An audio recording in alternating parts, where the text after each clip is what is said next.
morning everyone, myself Indranil Mandal, Assistant Professor in Mechanical Engineering Department. Today I am going to present an important topic, Engine Brake System, Part 2.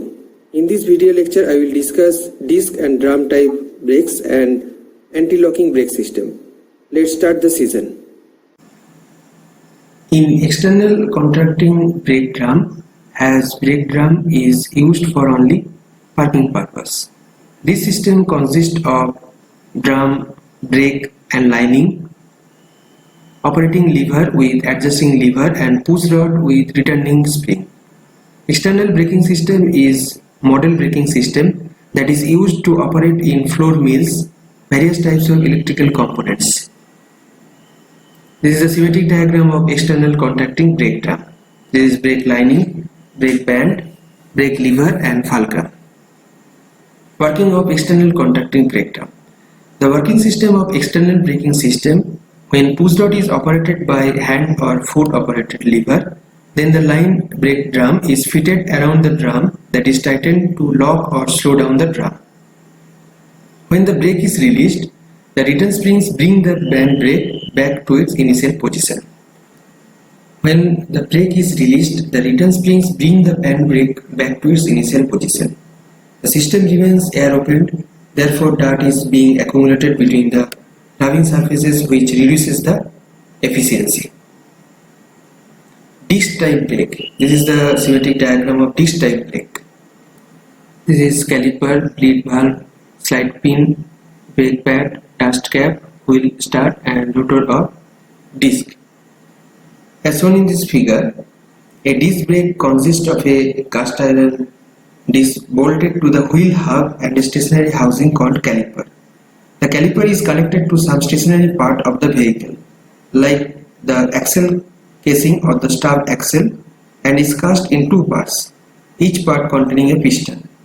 In between each piston and the disc, there is a friction pad held in position by retaining pins, spring plates, etc. Passages are drilled in the caliper for the fluid to enter or leave each housing. These passages are also connected to another one for bleeding. Each cylinder contains a rubber sealing ring between the cylinder and the piston. When the brakes are applied, hydraulically actuated pistons move the friction pads into contact with the disc, applying equal and opposite forces on the latter. On releasing the brakes, the rubber sealing rings act as return springs and retract the pistons and the friction pads away from the disc. Special types of disc brakes include the swinging caliper type and the sliding caliper type. In swinging caliper type, the caliper is hinged about a fulcrum pin and one of the friction pads is fixed to the caliper. The fluid under pressure presses the other pad against the disc to apply the brake. The reaction on the caliper causes it to move the fixed pad inward slightly, applying equal pressure to the other side of the disc. The discs of the brakes have been conventionally made of pearlite grey cast iron. The material is cheap and has good anti-wear properties. Cast steel discs have also been employed in certain cases, which wear steel less and provide higher coefficient of friction. Yet the big drawback in their case is the less uniform frictional behavior. Recently, materials like ceramics and carbon fiber have also found their way into automotive brakes. Porsche Carrera is a first road car in which these materials have been used for brake discs, though these have been used commonly in racing cars. The greatest advantage of this material is the weight reduction, which greatly improves vehicle dynamics and steering characteristics due to the reduction in unsprung mass. Two types of discs have been employed in various mix of disc brakes, that is the solid or the ventilated type. The ventilated type no doubt provides better cooling. It is seen that using a ventilated disc results in reduction of about 30% in the pad temperature as compared to solid disc. This results in longer pad life. However, the ventilated discs have also been certain disadvantages. They are usually thicker and even sometimes heavier than the solid disc. In case of severe braking conditions, they are liable to wrap, and moreover the dirt accumulates in the vents, which apart from affecting cooling results in wheel imbalance. Some disc brakes use such friction pads as contain metallic contact inside. The contact is exposed when the pad wears down to the specified thickness and thereby completes an electrical circuit which lights up a warning lamp on the instrument panel, indicating to the driver that the pads need replacement. Some large pistons for disc brakes are made of hard plastic, whereas in some other cases these are precision ground and plated with nickel chrome, which provides them with a hard surface which is durable. Let's discuss comparison of disc and drum types of brakes. In case of disc brakes, friction surfaces are directly exposed to the cooling air, whereas in the drum type, the friction occurs on the internal surfaces, from which heat can be dissipated only after it has passed by conduction through the drum. The friction pads in case of disc brakes are flat as compared to curved friction linings in case of drum brakes. This means that in disc brakes there is uniform wear of friction pads. Moreover, the friction pad material is not subjected to any bending, thereby increasing the range of materials from which to choose the suitable one. Generally, we use asbestos fiber with metal oxide fillers bonded with organic compounds as the material for friction pads. Unlike the conventional drum brake, the design of disc brake is such that there is no loss of efficiency due to expansion.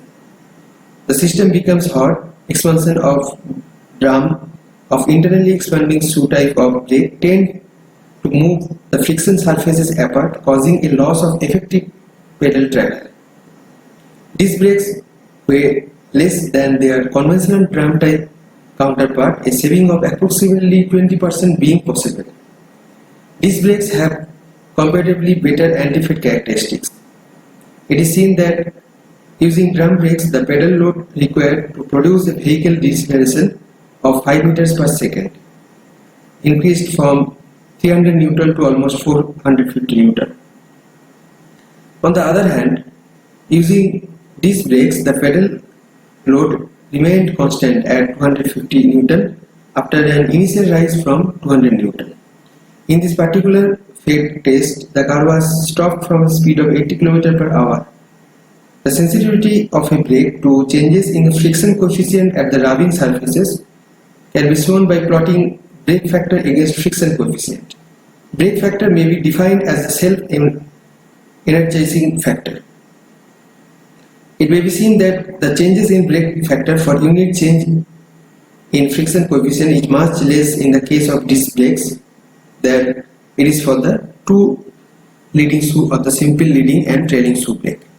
Compared to the drum brake, the disc brakes are simple in design. There are very small number of parts to wear or not function properly. It is very easy to replace the friction pads when required compared to the drum type, where the brake linings have to be either riveted or fixed with adhesives to the brake shoes. These are the basic differences between disc and drum types of brakes.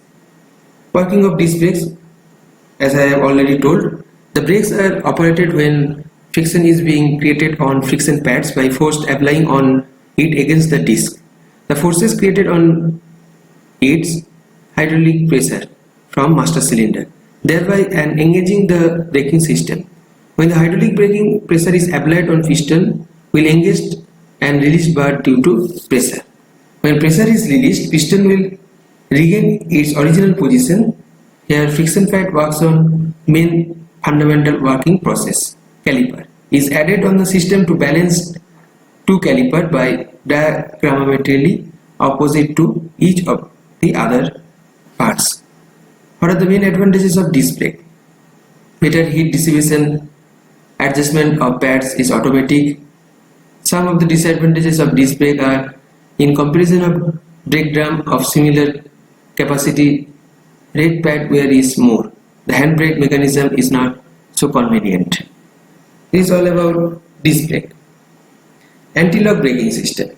Anti-lock braking system is an automobile safety system that allows the wheels on a motor vehicle to maintain tractive contact with the road surface according to driver inputs while braking, preventing the wheels from locking up, that is ceasing rotation, and avoiding uncontrolled skidding.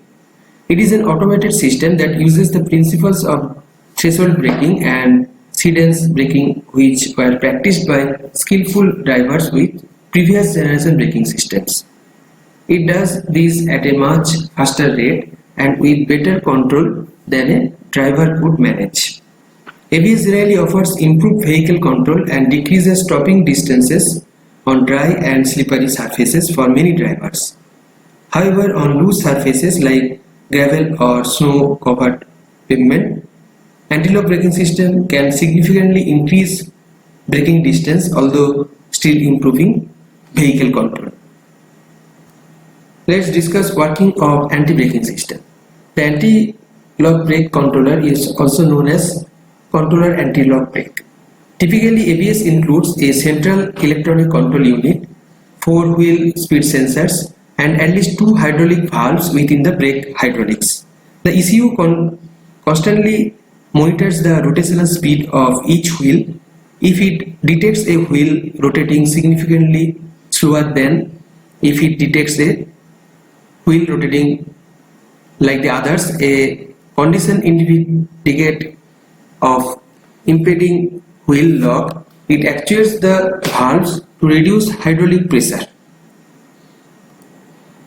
Conversely, if the ECU detects a wheel turning significantly faster than the others, brake hydraulic pressure to the wheel is increased so that braking force is reapplied, slowing down the wheel.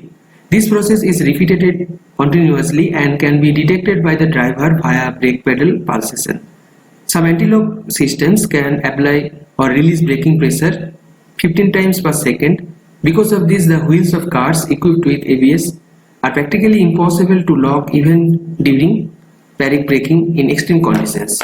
Modern ABS supplies individual brake pressures to all 4 wheels through a control system of half-mounted sensors and a dedicated microcontroller.